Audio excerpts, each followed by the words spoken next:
yoldaş olmadım. Her çabaya akan naş olmadım. Arazımla yol yoldaşı olmadım. Bu da belə bir ömürdür. Yaşadım.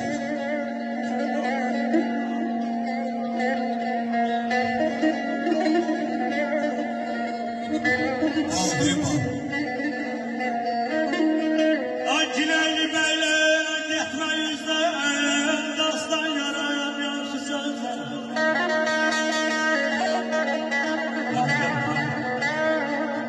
Acileli beyler getme yüzden, dosttan yarayan yaşı sözler.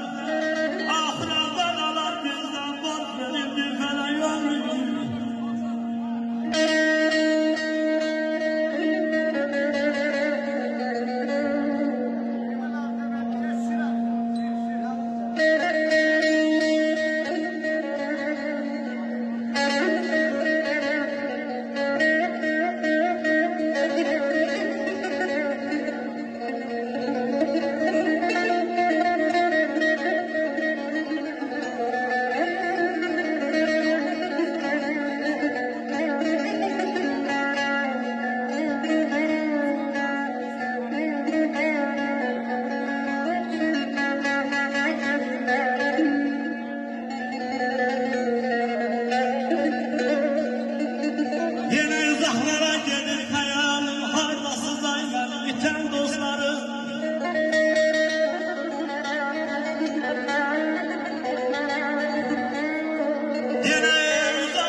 Geçen günlerime hardanım, çimərsən görəmlə duran dostlarım.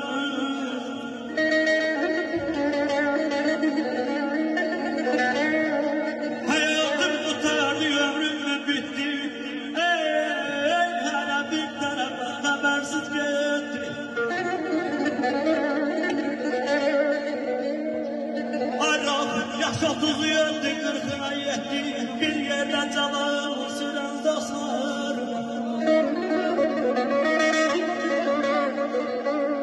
Görüşsünler oldu.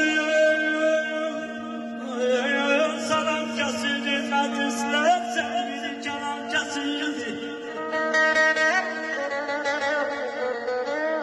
Korkmaya